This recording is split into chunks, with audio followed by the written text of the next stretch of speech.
Hi friends, this week we are doing a paint along tutorial of this adorable Starry Night inspired picture that has a cat silhouette. If you prefer a dog, you can easily swap out for a dog as well. You can paint this on any size that you like, and materials that I've used are all listed down below.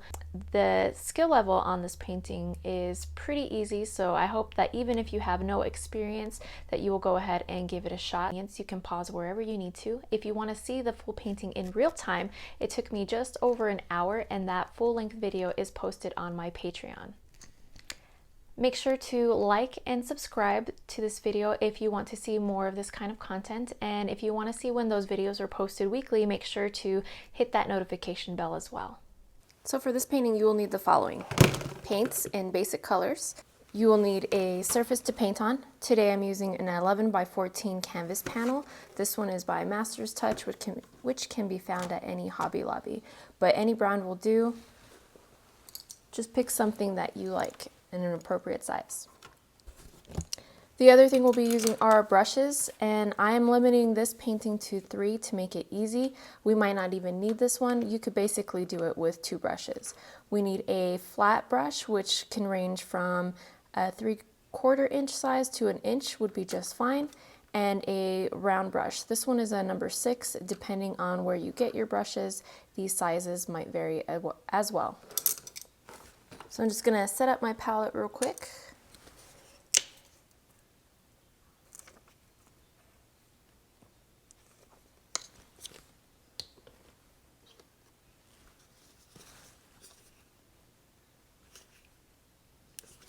You also need paper towels or a rag for cleanup, and a container of water. And you can also use a pencil or colored chalk, whatever suits you best is fine. And we just need a rough idea of where we're going to put things. So we need our table line. And if it's not perfectly straight, we can fix it later, or now you can either use a ruler or a straight edge if you have one.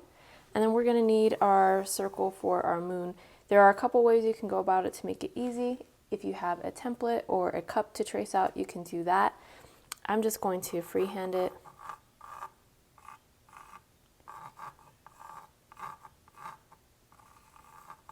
Because I can correct it in paint as I go. Our cat image is going to go right here, and you can use the printout, trace it onto your surface, or cut it out and then trace around the edges, whatever is easiest for you. If you're going to draw it, I recommend breaking it down into simple shapes that are easier to work with.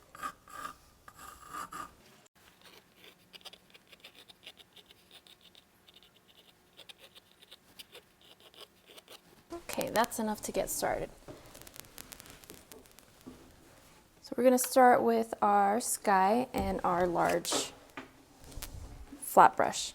You can wet your brush a little bit, and we're just going to do a very simple blue sky. And for the background, this doesn't matter too much about being perfect or having brush strokes so much, because when we add the dots, it's going to cover up a lot. Use a little bit of water to help with the flow. And if you just do a thin layer, it will dry relatively quickly. When you're using water in acrylic, make sure not to water it down too much. Acrylic, you can definitely water it down some, but you never want to pass 20% water to the paint. Too much water can break up the binders that hold the pigments together, and it'll start doing some weird stuff. It can chip on you, it can start lifting, and I don't know how archival it will be if you ruin that paint. If you are using a stretched canvas, I would highly recommend getting the side edges of your canvas so you don't necessarily have to get a frame for it. It always just looks so much better.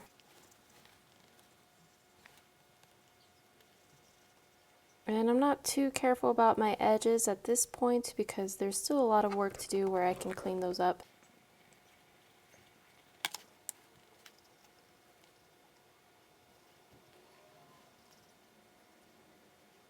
And make sure you get all the way close to your cat.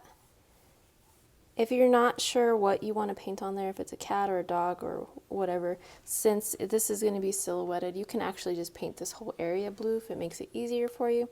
I'm not, because it's a little bit of a waste of paint if you're just going to cover it, but you want to make sure you get all the way up to the edge, or you're going to have a difficult time or have a weird like outline around your animal that we don't necessarily want. If you paint into this a little bit, that's absolutely okay. So like I said, this is going to be painted black, so that's not going to show later. I'm not sure I'm happy with those ears. I'm just going to cover them for now.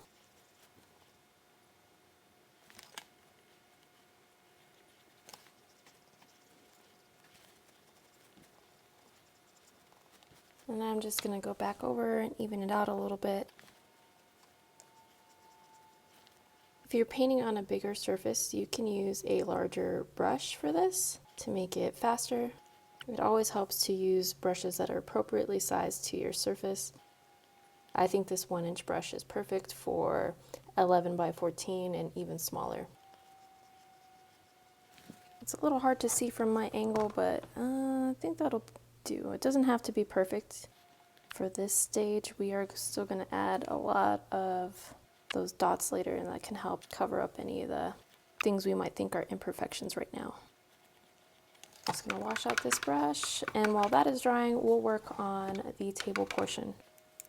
So wash your brush out really well. We're still going to use the same brush. Okay, so for the wood area, we're going to do a base of some white and brown, and it's going to be kind of light to start, and then we're going to go back in with our darker browns to give it the kind of wood grain effect. So taking that large brush again, we're going to take some white. I'll just move it over here next to that brown, and we'll mix some of that brown in there. I'm just going to start getting that in there. So if your blue is wet, you'll notice it will mix with that brown, so be careful doing this edge. I don't mind having a little bit in there. And we want to keep our brush stroke going horizontal, side to side. Even if you move your picture around for comfort, make sure that your brush stroke is consistent. We're going side to side for wood grain effect. So if it's a little streaky, that's great. That'll add to the effect. Get a little bit more water. And when you're getting around these edges, you can absolutely kind of trace it out and then fix your brush stroke around it so that it still looks consistent. Or you can line that brush up with the edge and pull in the direction.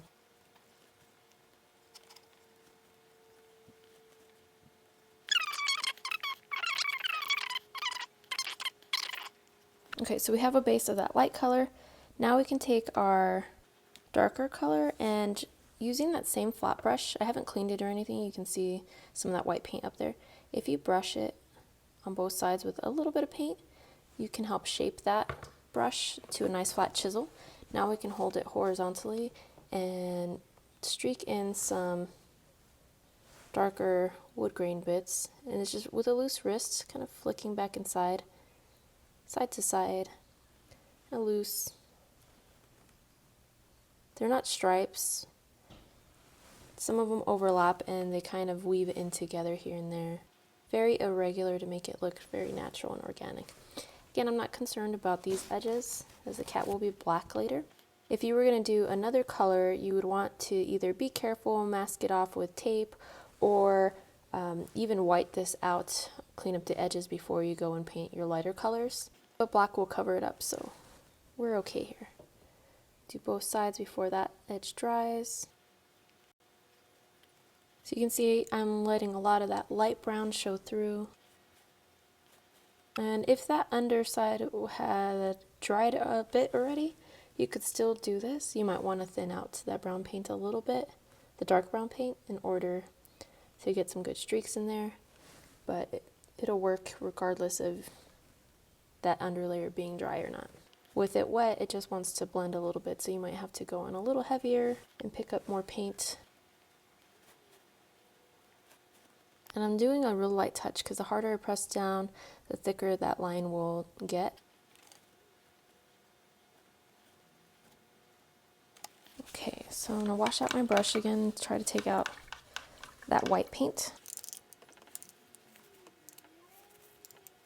I'm going to take my brown and a touch of black to darken it up. And I want to give it a shadow from that moonlight. So the moonlight is radiating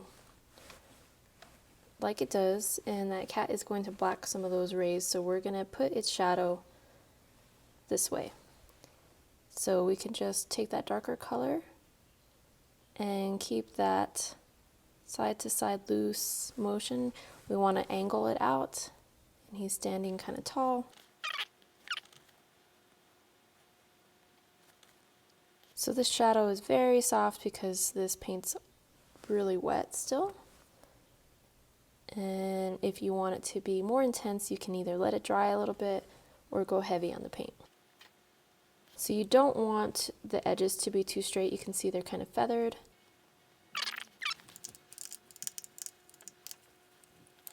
So this blue is still kind of wet. I'm going to go ahead and dry it for a minute. Make sure you take your brushes out of your cups. Okay, so I want to do another layer of blue on here. I'm just going to turn this around so I can try to protect that area of table wood.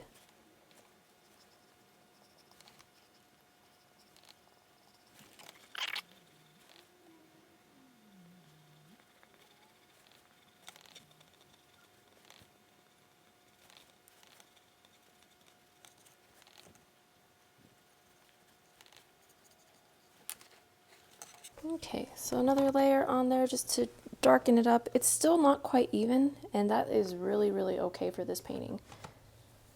If that bothers you, just remember that the blue by itself is typically very transparent. If you add a little bit of white to it, you'll lighten it a touch, but it'll also help make it more opaque, which will make it less streaky. Okay, so the bottom is kind of dry already, and I'm gonna go back in now that this is dry and add a few more of the wood grain streaks just to give it a little bit more definition. I'm gonna go in with that pure brown, watered down a little bit, and again, having my brush horizontal, I'm just going to streak in some more of that wood grain, letting a lot of those lighter browns show through.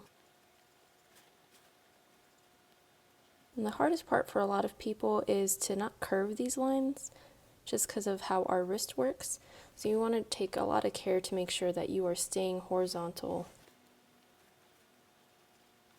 There's no white in this mix, it is just brown, so it is a little bit transparent, especially with some of that water added.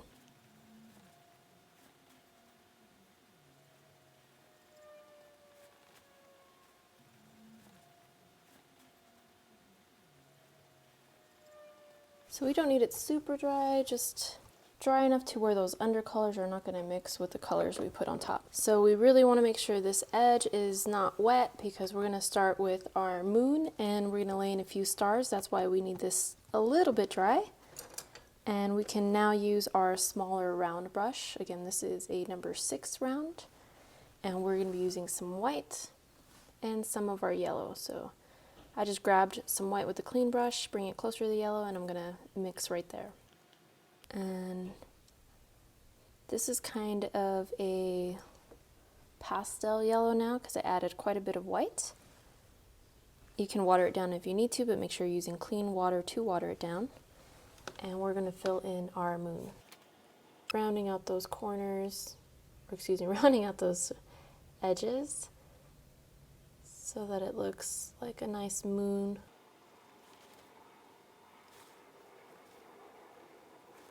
And you can see that when I did the blue, I was a little sloppy with it, and I had some correcting to do. If you have enough white in it, it covers up that blue underlayer okay. You might need to go over it again in a separate layer, letting your first layer completely dry. I'm going to lay in a few stars now with that same color, making sure there's enough white in the mix, and I'm just going to decide where I want them. You'll want to space them around without making it look very symmetrical. Nothing should be too in line, and we don't really need too many because the swirls around it are going to fill in the rest of the space. So take your time, decide where you're going to place them. If you just start in the center and kind of spiral out, you'll make a nice little round shape. And the next one, make sure nothing is too in line as far as your stars. I'm gonna put one down here, but off to the side, not right under it. Maybe one above its nose, that could be cute. So we can clean our brush once we're done with that. And then we can start mixing our dots that are going to fill the sky around it. Wash that brush out really well. And if you have a knife palette, I do recommend using that to mix your colors. I'm not using one today because I want to show you don't absolutely need one. But it does help because paint can collect up here near the ferrule. The ferrule is this metal part. And if it collects up there, it's a little harder to wash out. Next up, we're going to mix a different shade of blue. So I'm going to take a portion of what I have left, pour more out if you need to. And then we're going to grab some white. And we're going to mix it into that blue. Now, I like to shift the colors a little bit. So if you wanted to at this point, you could add just a tiny bit of yellow, which I'm going to do just a little bit, very little bit. If you add too much, it's going to turn really green. If you add just a little bit, it turns a little bit more of those turquoise colors. Okay, and for this, you can have your paint pretty thick or a little thinner. Not too thin. If you have it too thin, it's not going to give you the opacity that you want. Once our color's all mixed up, we're going to start doing some rounded dots around each star. So the dots we want relatively consistent in size. They don't have to be exact. The actual Starry Night stuff has a lot of dots, so those are packed a little tightly. This one we're going to do a little looser. I'm just going to try to keep a consistent size of dot. I'm going to work my way around this guy here and just start spiraling up. So if you notice when I'm dotting, I don't want it exactly across from the last dot. I want them a little bit offset. So for example, if I have 2 rows, the dots are not going to be completely in line like that. I would put some kind of in between, just kind of stagger them like that. So it kind of gives it a little bit of an offset feel. As I'm going around, I'm going to start spiraling bigger and bigger, and I do recommend working in spirals. And we're going to start connecting the other guys to each other too, because the Starry Night has a lot of movement and big curls. So let's get this one next.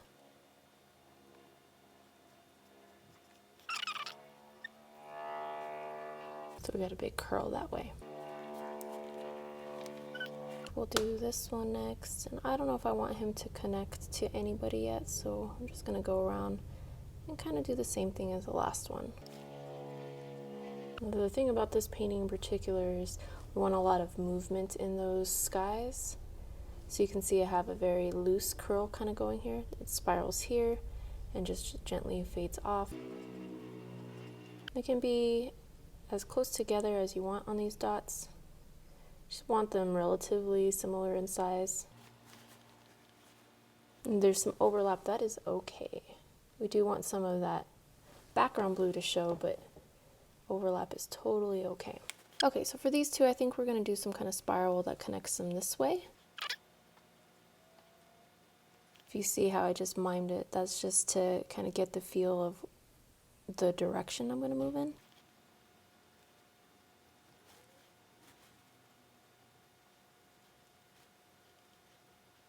Okay, so we need to make sure we get our moon as well. So we want them to look all glowy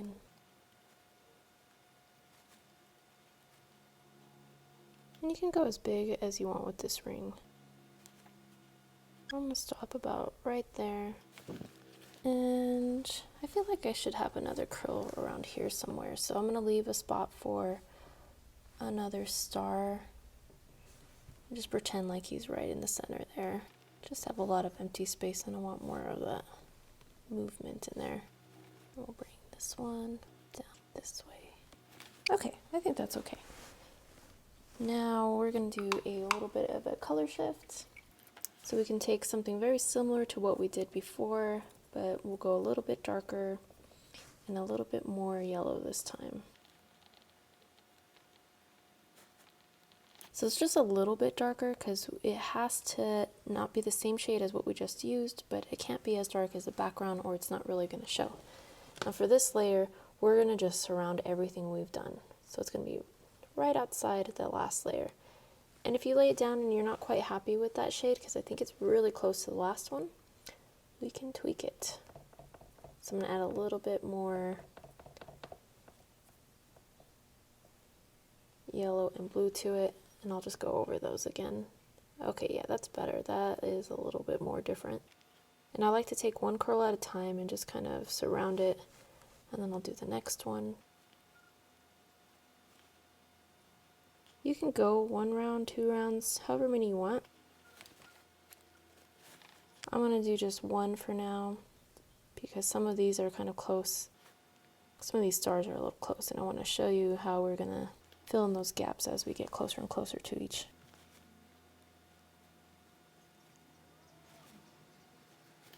Okay, so when we're close to another area like these two here, just pick one to start and start working towards the other one. And then you can come to this side, the top one here, and bring that down the same way. And if they're really close to each other, you can just close the gap with that same color, but I'm going to leave one space like that so we can bring in our next color there. But like right here, these two kind of touch, and maybe it's indiscernible about where it breaks off. So that where it comes together and then just breaks off. I want it to look very natural and fluid for this painting. We'll just do about 2 rounds, and then we'll do another color shift. This paint is very shiny, so it's a little hard to see for me from a lot of angles. Hopefully you can see it okay. Alright, color shift time. Now this time I'm going to go for a kind of purplish color.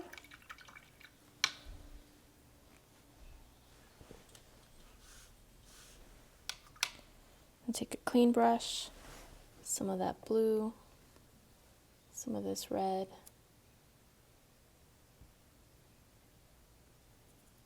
and some white.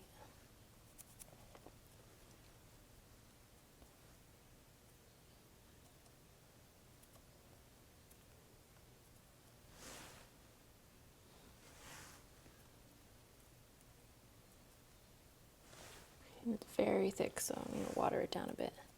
It's starting to dry out on my plate here.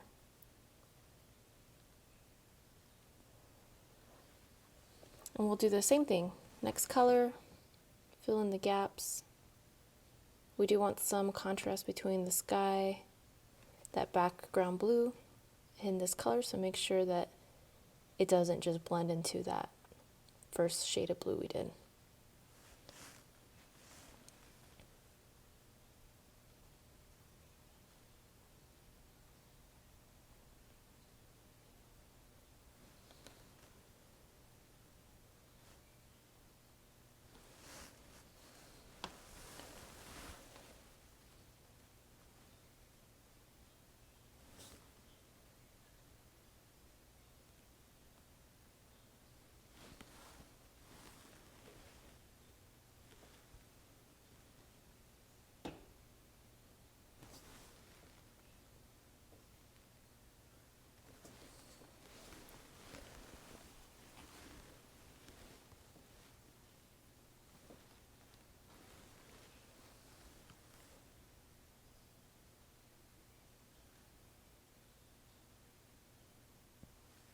I'll do another round just wherever I have space for it.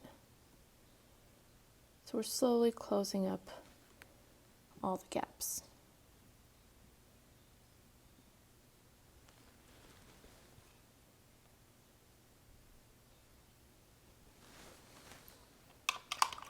So you see I still have some areas of pure blue, and personally I don't want that. Some people might decide to stop there. I like to fill it and make the sky look like a mosaic.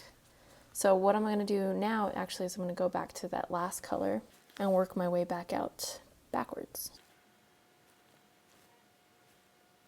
And just wherever I have room for it, I'll do another round.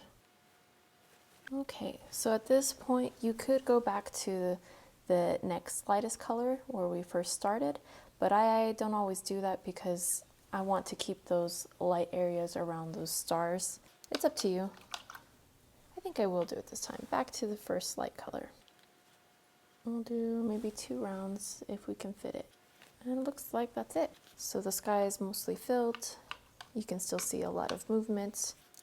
Now if you did a lot of overlapping and made it real tight, you could absolutely keep going and fill it as much as you'd like. I'm gonna stop there with this, and I'm gonna give our moon and stars maybe a little bit more glow. So make a thinner, lighter yellow. And I am making the paint kind of thin with extra water because I just want little dots. I'm not gonna go very big with these. These little dots I'm gonna put in an offset way around each of our celestial bodies. I want about 2 rounds, so I'll do that to the little guys too. Maybe on the little guys only 1 round. See how we feel about that. Yeah, I think I like that. Just 1. Okay, so now we're ready for our cat. So our cat is just black in this scenario, but you could absolutely change it. If you're gonna do any light colors, make sure you take white and fix your cat all the way around. You want to cover it in white wherever you're going to paint, because a lot of those lighter colors are not strong enough. You'll be able to see all these messy edges right through it, and that is most likely not the look we're going for. So we're going to outline our little guy here, cleaning up all edges. Thinning out the paint a little bit with some water helps with the outlines, helps get some clean edges without looking too grainy. But if you add too much, it could get runny and could also look kind of streaky. So be careful with, again, how much water you're adding.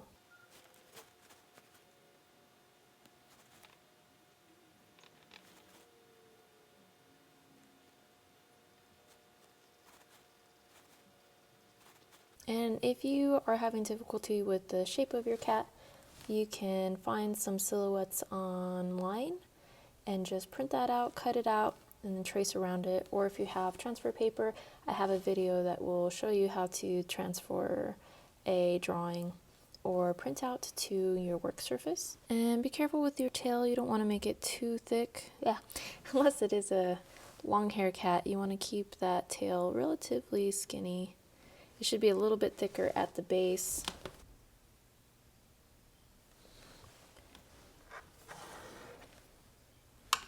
Okay, so that's looking adorable.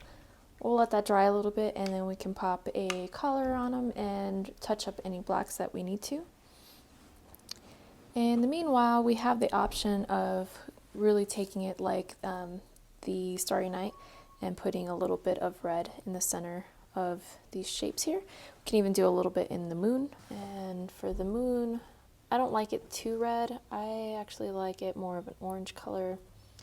So I'll do that. I'll take a little bit of that red color, a little white and yellow, water it down a little bit. Now my water is kind of dirty now, and I am actually still using it to water down paints because I think it really works. It just tones it down a little bit so it's not too vibrant, but if you want it really vibrant, make sure you're using clean water to water this down. Now in Starry Night, the moon kind of has a crescent shadow. To keep the effect, I want to do kind of short strokes in it.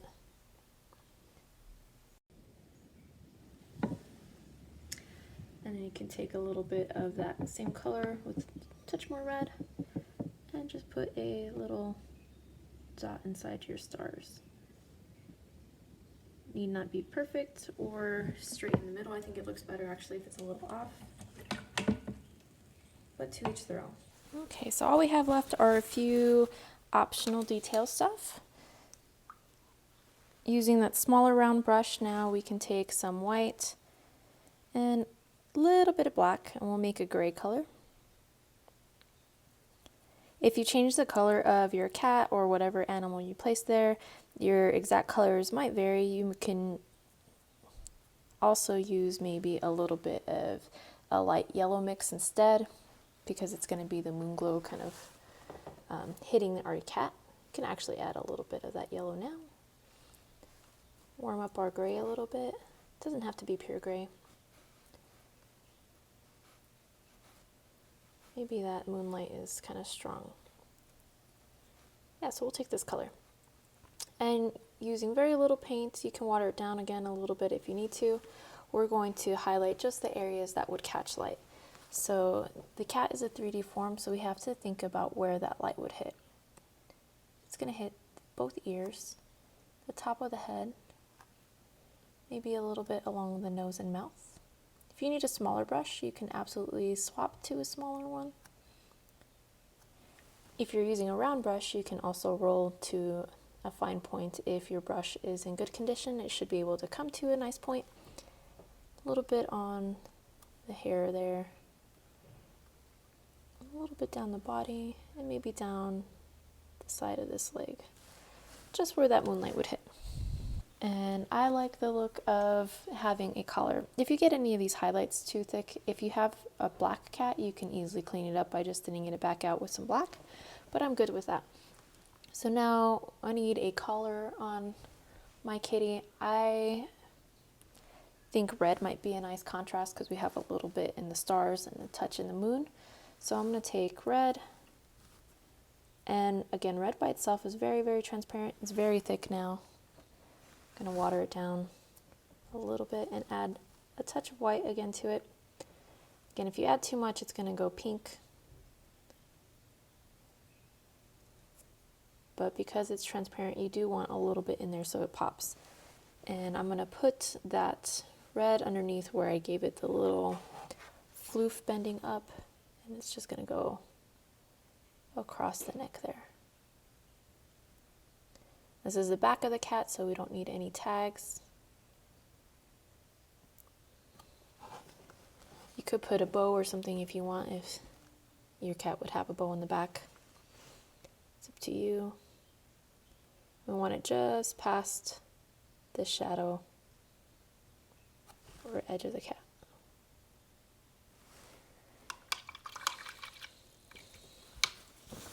I went a little bit blobby here, so I'll just take a clean brush and push that back a little bit.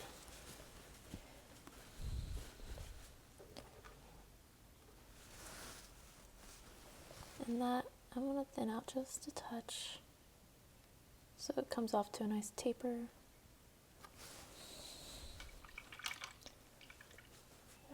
I'm good with that. Alright, so this guy is basically done. Take a close look at it. Make sure your blacks are nice and dark as you like them. I'm going to go over some of this black, but we are basically done, guys.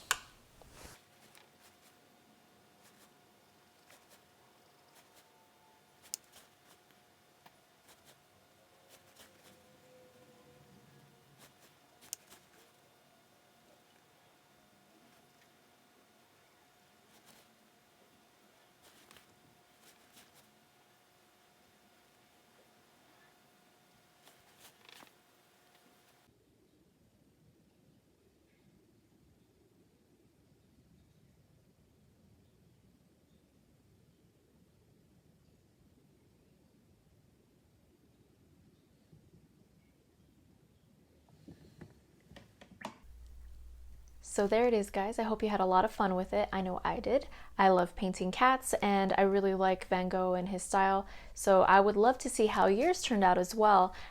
Please use the hashtag paintalongwithash if you would like to share it, and I'll be sure to comment on those. Thank you so much for watching. Happy painting, and I'll see you next time.